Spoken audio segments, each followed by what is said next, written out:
Hello प्यारे students, आप सभी का एक बार फिर से स्वागत है आपके अपने यूट्यूब चैनल में। दोस्तों, आज हम चर्चा करने वाले हैं क्लास 10 में साइंस के अंदर जो वर्कबुक है उसके अंदर इम्पोर्टेंट क्वेश्चन है सभी के सभी एग्ज़ाम के पॉइंट ऑफ व्यू से, उन सबको हम कंप्लीट करेंगे। आपको बता दें कि हमने चैप्टर नंबर 1 से जो कार्यपत्रक 1, 2 और 3 है वो हमने कंप्लीट कर लिए हैं। बाकी सभी वीडियो की एक प्लेलिस्ट बनी हुई है जिनको आप चैनल को सब्सक्राइब करके बेल आइकन को दबा करके चैनल पेज में जा करके आराम से प्लेलिस्ट देख सकते हैं।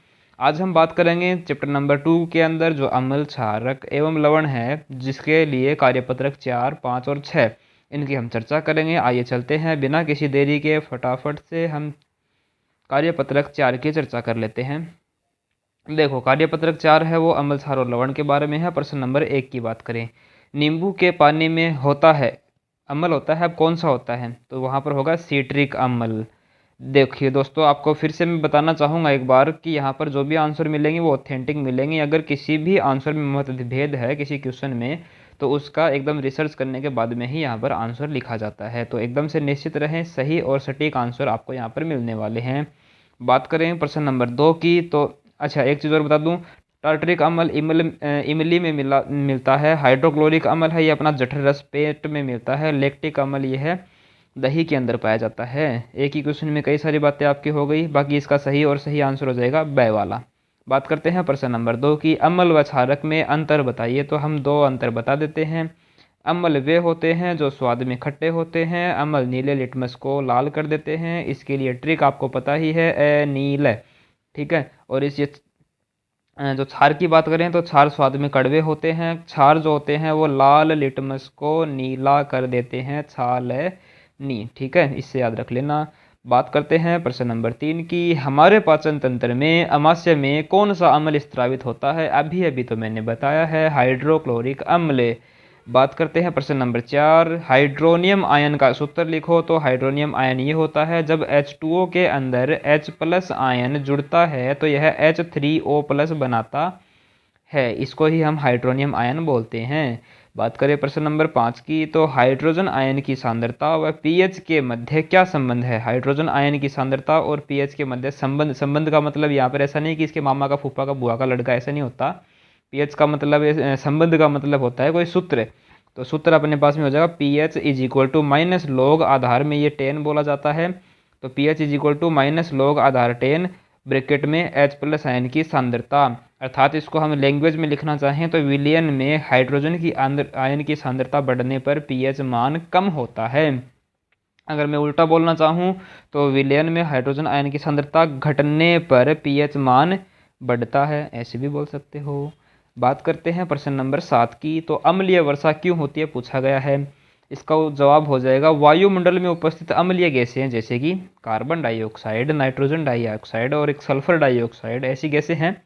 तो वायुमंडल में उपस्थित अम्लीय गैसें जब वर्षा जल में मिलती हैं तो वर्षा जल भी अम्लीय हो जाता है, जिसके कारण अम्लीय वर्षा होती है, ठीक है। बात करते हैं प्रश्न नंबर 8 की, पीएच स्केल को समझाइए। क्या है पीएच स्केल? तो स्केल मतलब, स्केल अंग्रेजी का शब्द है, हिंदी में होता है पैमाना। तो यह एक ऐसा पैमाना है जिससे पदार्थों की अम्लीय तथा क्षारीय प्रकृति का मापन करते हैं कि ज़्यादा है अम्लीय या फिर कम है अम्लीय। तो मापन किससे करेंगे? हमें पीएच स्केल से कर देंगे, ठीक है। नेक्स्ट बात करते हैं आगे, प्रश्न नंबर 9 की, हमारे मुंह में लार का पीएच कितना होता है? तो लार का पीएच होता है अपने पास में 7.8 आएगा। ये इसका सही आंसर कितना आएगा? 7.8। देखो 5.5 मत कर देना, क्योंकि 5.5 से कम होने पर मुंह के अंदर जो अपना इनेमल होता है दांतों का, वो खराब होने लगता है, डैमेज होने लगता है। तो 5.5 से तो ऊपर ही होगा और 7.9 से कम होगा। तो ज़्यादातर हम यह मानते हैं कि सामान्यतः लार का पीएच 7.8 होगा, ठीक है। बात करते हैं प्रश्न नंबर 10 की, दांत के ऊपरी आवरण का नाम लिखो। उसको हम बोलते हैं इनेमल। चलो नेक्स्ट हम देख लेते हैं कार्यपत्रक 5 के बारे में, ठीक है। तो कार्यपत्रक 5 है अपना, क्षारक विलयन में क्या उत्पन्न करते हैं ये बताना है। सबको पता है, बात बताने की ज़रूरत नहीं है आपको, बहुत समझदार हो। क्षारक होते हैं वो OH माइनस आयन मुक्त करते हैं। तो H प्लस कौन करता है? अम्ल। अम्ल क्या करते हैं? H प्लस आयन मुक्त करते हैं। आगे बात समझ में। बात करते हैं प्रश्न नंबर 2, क्षारक किसे कहते हैं ये बताओ आप। तो क्षारक किसे कहते हैं, कोई एक उदाहरण भी दो। तो वे क्षार जो जलीय विलयन में OH माइनस आयन देते हैं उनको हम क्षारक कहते हैं, जैसे कि NaOH और KOH। इनको जब पानी में मिलाते हैं तो क्या मुक्त करेंगे भाई साहब, OH माइनस मुक्त करेंगे, इसलिए इनको क्षारक कहते हैं। प्रश्न नंबर 3 की बात करें तो अम्ल का जलीय विलयन विद्युत का चालन क्यों करता है भाई साहब।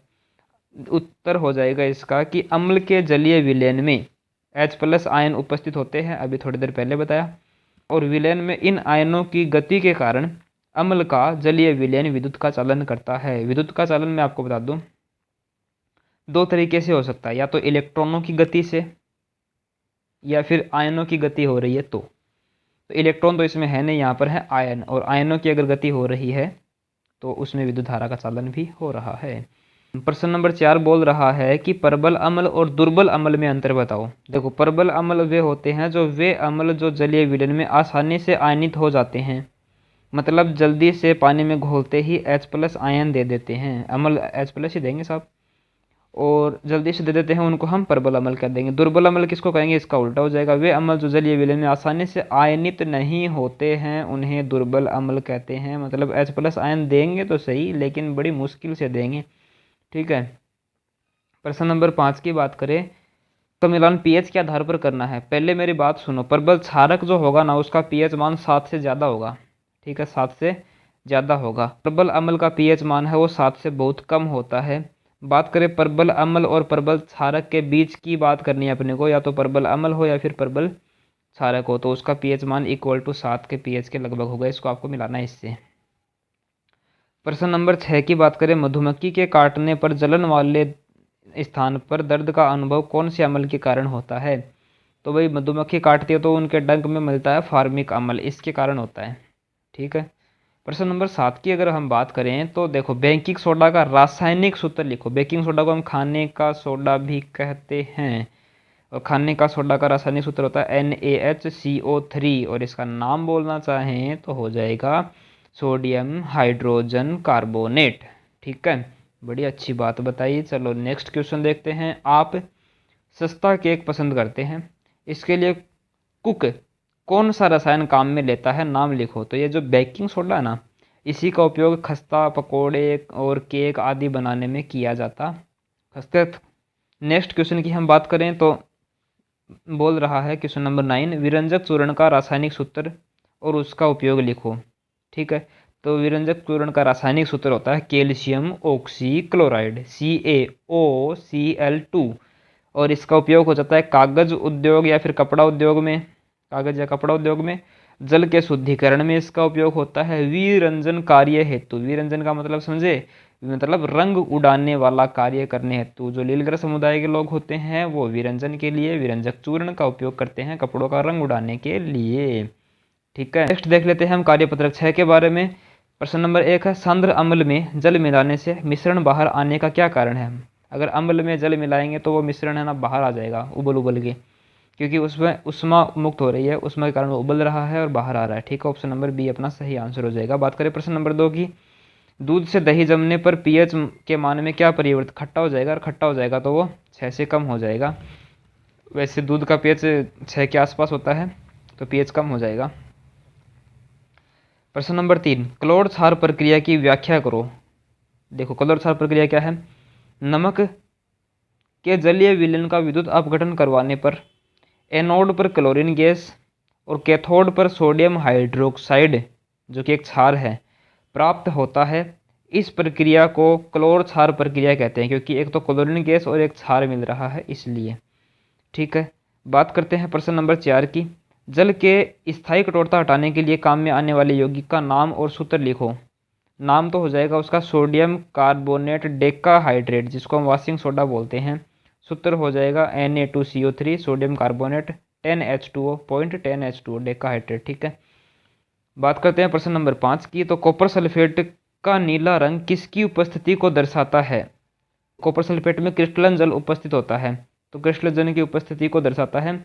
और हम बात करें कि जब उसको पानी में घोला जाता है कॉपर सल्फेट को, तो उसके जलीय विलयन में क्या बनता है, कॉपर और क्या बनता है CuH2O4 +2 आयन बनता है और इस आयन के बनने के कारण ही रंग नीला हो जाता है। ठीक है, बात करते हैं प्रश्न नंबर 6 की। प्लास्टर ऑफ पेरिस की जल के साथ अभिक्रिया का रासायनिक समीकरण लिखो।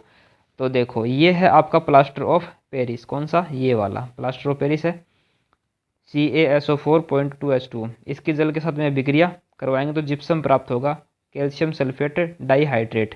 इसका नाम होता है कैल्शियम सल्फेट हेमीहाइड्रेट। ठीक है, प्लास्टर ऑफ पेरिस और जिप्सम। ठीक है, नेक्स्ट देखो प्रश्न नंबर 7। जल की उपस्थिति में अम्ल का व्यवहार, जल की अनुपस्थिति में अम्ल का व्यवहार अम्लीय क्यों नहीं होता। देखो जल की अनुपस्थिति में अम्ल अपने आयनों में नहीं टूटते, अर्थात H+ आयन न बनने के कारण इसका व्यवहार अम्लीय नहीं होता। अब अम्लीय हम उसको तो बोलते हैं जो H+ आयन देते हैं। अब पानी नहीं रहेगा तो H+ आयन बनेंगे नहीं, H+ आयन ही नहीं बन रहे हैं हम, तो उसको अम्ल कैसे बोल सकते हैं, आप ही बताओ। ठीक है, बात करते हैं प्रश्न नंबर 8 की। क्लोरीन से क्रिया करके विरंजक चूर्ण बनाने वाले पदार्थ का नाम बताओ। तो क्लोरीन से क्रिया करके कैल्शियम हाइड्रोक्साइड जो है आपका, वो अपना क्लोरीन के साथ में अभिक्रिया करता है और फिर बनाता है विरंजक चूर्ण CaOCl2, ये बनाता है। आई बात समझ में, प्लस में H2O मुक्त होता है। प्रश्न नंबर 9 देखो, निम्नांकित को सुमेलित कीजिए। तो सिरका के अंदर कौन सा अम्ल मिलता है, एसिटिक अम्ल। टमाटर के अंदर ऑक्जेलिक अम्ल, चींटी के अंदर मेथेनोइक अम्ल जिसको हम फॉर्मिक अम्ल भी बोलते हैं। ठीक है, और दही के अंदर मिलता है अपने को लैक्टिक अम्ल। ठीक है, इस प्रकार से इनका मिलान कर देना है। आगे हम धातु और अधातु के बारे में कार्यपत्रक 7 की चर्चा करेंगे, लेकिन उससे पहले अगर वीडियो आपको अच्छा लगा है तो वीडियो को एक लाइक ज़रूर करें, अपने दोस्तों के साथ शेयर करके उनको बताएं, और अगर चैनल पर नए हैं तो चैनल को सब्सक्राइब करके पास वाले बेल आइकन को दबा लें, जिससे कि हमारे चैनल पर आने वाले सभी वीडियो का नोटिफिकेशन आपको मिलेगा सबसे पहले। मिलते हैं अगले वीडियो में, तब तक के लिए धन्यवाद। जय हिंद, खुश रहो।